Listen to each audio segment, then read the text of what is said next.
Well, we're at the beginning of the third week of class. You'll get your spreadsheets back this week. Actually, this week a little bit later today. Well, Tuesday afternoon you'll get your spreadsheets back. If you're like other students who've taken this course in the last, 20, 25, 30 years, stress levels are getting pretty high about right now. And it's once again every week reassess where you're at, what you'd like to be doing, how you're feeling, how you've allocated your time. In most cases, you need to reallocate or rethink your time as you go through the term. You become better able to do that. You develop better skills at knowing how and what to do. I believe that many of the things I've suggested are pretty good ways to get yourself going. At the end of this week, you have two midterms, or at least 2 initial exams. What I suggest that you do in this class will work for every class. Everything you do in studying, especially in a short, compressed term like this, address every study event as if it is an exam, as if you need to capture things immediately in order to be successful. One thing that I would not like you to do is have to do everything twice. Don't look at these videos twice. Don't read the text. Well, actually, mostly when you read a text, you have to read it twice, but don't read it the third time, okay? If you can energize yourself so that every time you read it, it's a powerful time, you're really focusing and getting something out of it. And the way you do that is by making some notes. If you just read, you get almost nothing. If you act on something, you get, if you take action, you learn more. Our stuff is complex enough, probably you will have to read it twice.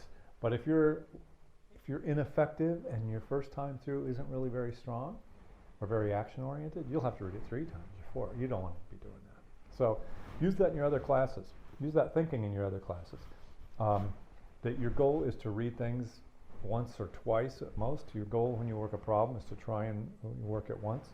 If and then if you have to work it twice, but not the 3rd time. Okay?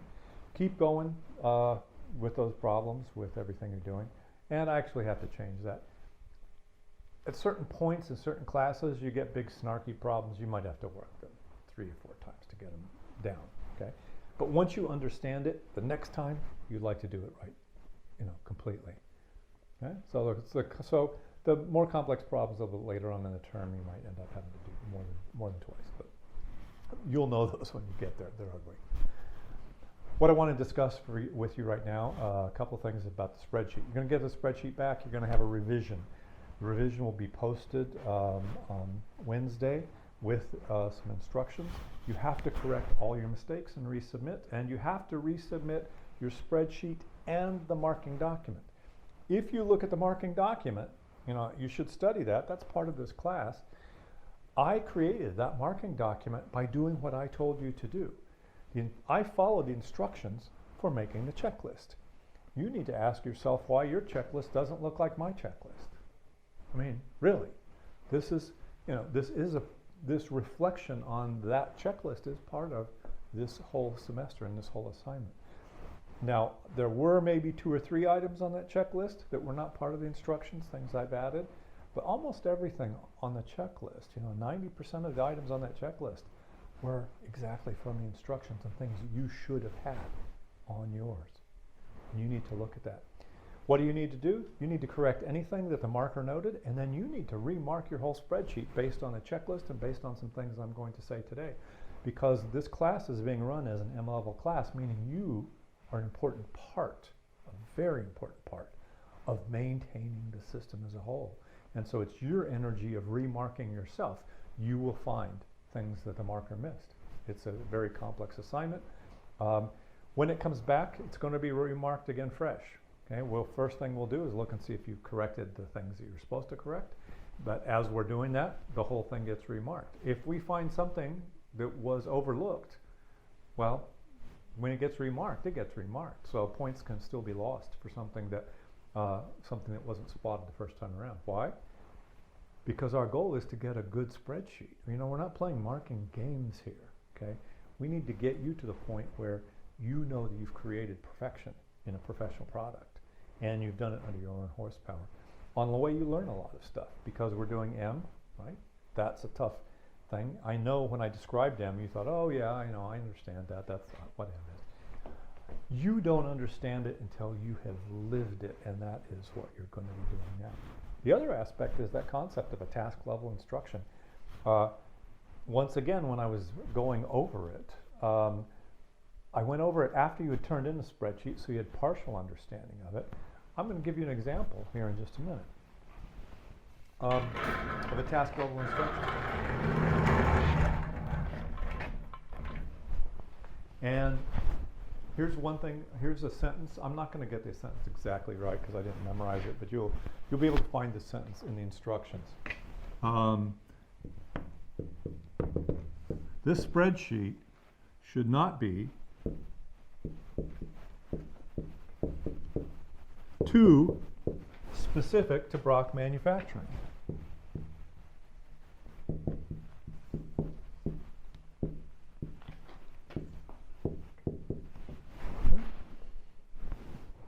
That is a very difficult to implement task level instruction. What's the implementation of this? It's on your output page.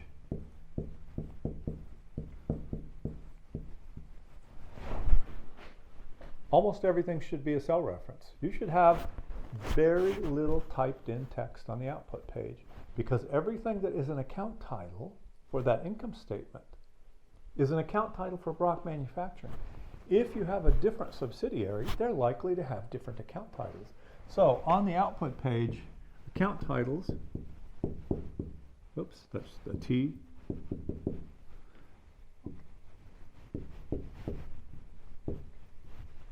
are referenced. They're not typed in. And so when we look at your output page, almost the whole output page, every part of it would be a cell reference. Very little actual words.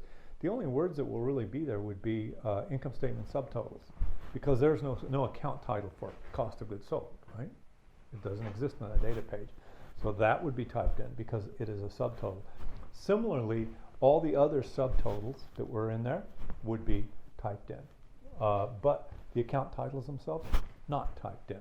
So this is a very important task level instruction. And you need to ask yourself how you messed it up. If you did not get it correct, you have to fix it. But more important is to understand and go back and say, you know, this was right there. It was right there in the instructions. And it has a meaning. This had a meaning. And it was a deep meaning.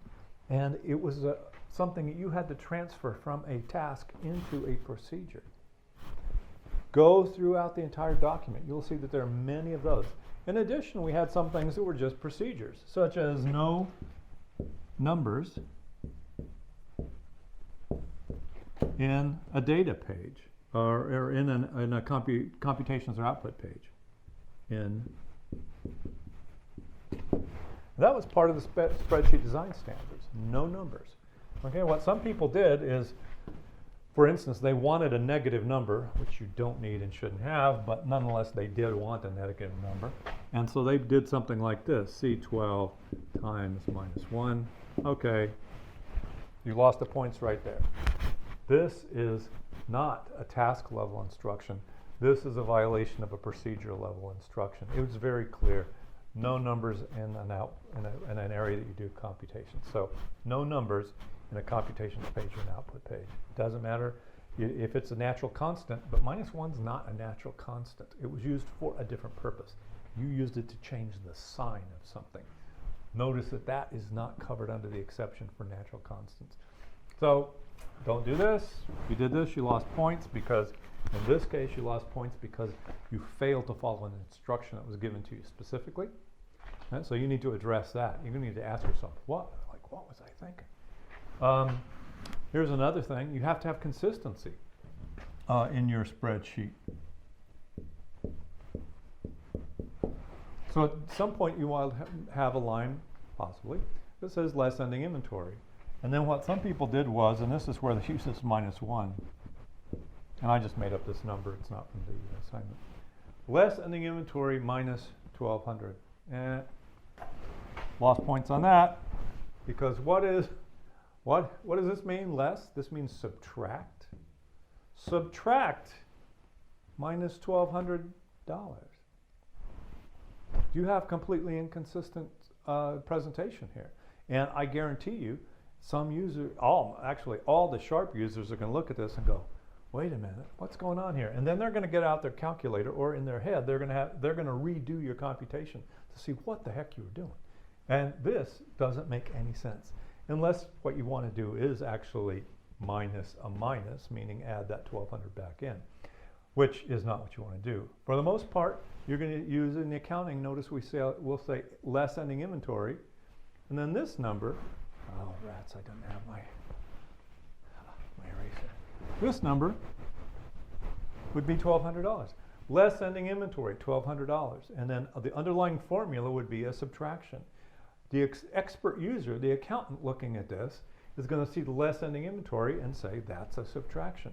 You don't actually indicate the subtraction. If, for instance, you wanted a minus sign there, and you could have done this, although we don't do minus signs, you would have lost points for that. In accounting, we don't have minus signs. In statements, we have brackets to introduce minus. You would do this. Yeah? This also is consistent. It's not normal. Typically, we would say less ending inventory and then have this. Okay? So you're going to find a bunch of notes in there on different things. In fact, this inconsistency was not from your instructions. It's just from being an accountant. You should know that. So there are corrections and deductions for things that, like from Principles of Financial Accounting 1. If you got them wrong, that's part of this class. It's called prerequisite for a reason, meaning that you're held responsible for knowing that as you come in the door. This thing, okay, we already went over that. So there are a bunch of stuff going on in here. You need to correct everything that the markers noted. Then you need to use that sheet and remark it on your own, and then resubmit it. You'll get the deadline, the instructions for the resubmission will be posted on the assignment page, and it'll be over a 24-hour period. I would say 90% of the students in this class will need less than 1 hour to do everything. Why? Well, your expertise, you may not feel this and you may not know this, your expertise took a giant leap up when you did this. For most of you, you were doing a bunch of stuff you had never done before, and it was hard, and you scratched your way through it. You haven't consolidated it, fully mastered it yet, but you're more than halfway there. So when you come back and you see a specific comment or a question, or you remember this lecture, you'll be able to go in and make that correction really fast. So I would say 90% of the people in this class, less than 1 hour to make the correction. The other 10% people, still way less than 2 hours. This is not going to be a big time expenditure on your part, but you do need to slow it down a little bit. Remember, in this class, for the most part, especially in spreadsheets, we're not interested in just getting an answer. That's sort of old-timey, bogus kind of way of thinking. We're interested in setting up a system or a way of thinking that gets the correct answer. So the way to approach this is to look at every mistake you made and ask yourself, think about it. What was my system? How did my thinking process, how did the box I was in lead me to not know what to do? You're good. Everything in there was something you were told, pretty much, either explicitly as a procedure, meaning no numbers, there's no excuse for that, or where you had to work out a task and convert it to procedures. There are a couple of little things. Here's one that you weren't notified, but you know what? This is just dumb. A bunch of you did this. I have no idea why anyone would ever do this.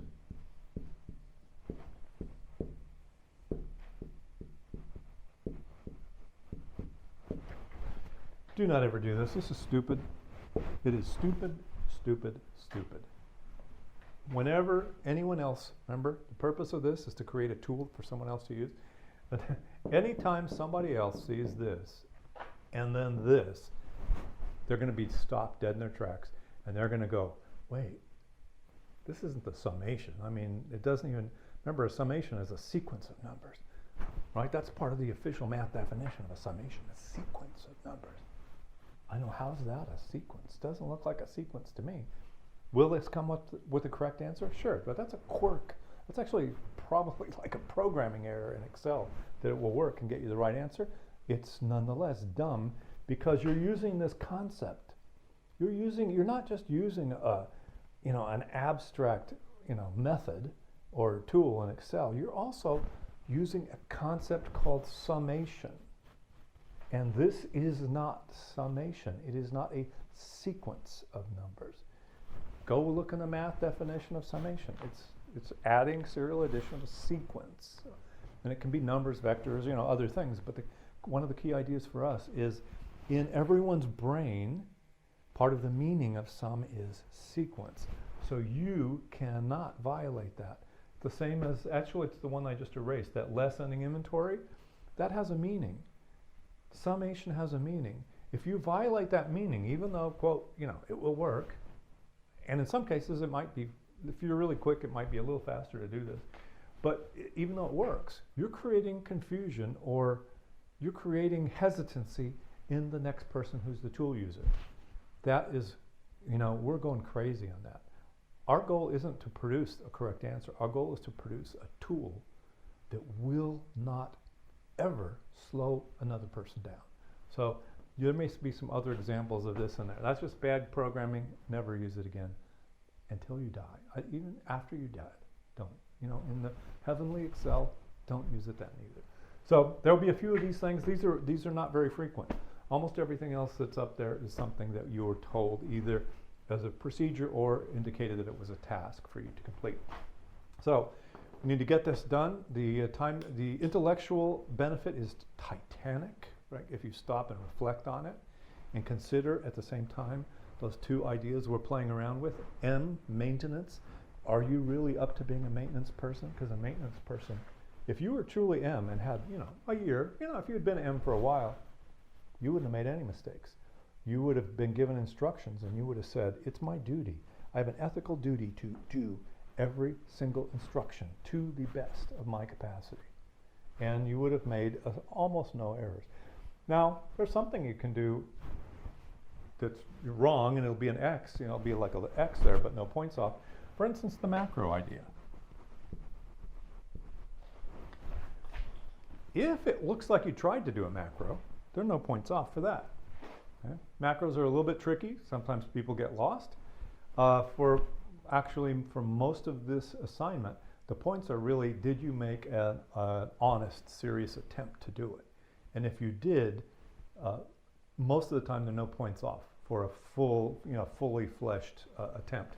So if you tried to do a macro, like there's some code there and a button there, even if it doesn't work, you're fine. There'll be an X, you have to fix it, but we're going to give you a chance to come back and fix it in the next cycle. And you'll find a lot of people have mistakes noted, with an X, but where there are no points off. And that would be one of these things where they're a little bit more complicated, and what we needed to know is that you were an M person and you tried to follow instructions. Because remember, when you're an M, it doesn't mean that you're successful at everything. It means you have an ethical responsibility to follow the rule. It doesn't mean that you always follow the rule correctly. What it means is you always try to follow the rule. So anyway, that's one that where people will get, there were a lot of mistakes here in macros, where you will get an X or a notation that there is an error, and there are no points taken off. You still have to fix it. Okay? So you have to fix all of these. Right now, everyone's grade is a 0 because they have a spreadsheet that's not perfect yet. Only when your spreadsheet is fully finished and complete in really good shape do then we look at the marks. And what you have is, for an example, let's say you have lost somewhere 10 points, So that's the process you'll go through. It can be a really important learning process for you in a fairly short amount of time. Your brain is ready for this. So in 1 hour of careful thought and reflective thought, you can solidify a huge amount of the pieces that we laid down here, okay, in terms of getting this ready, getting this done, and thinking about it. Also, if you have, also, at the same time, you'll find a grading error. There are about 120 students that just took this. My guess, based on past experiences, is about 10 of you have grading mistakes.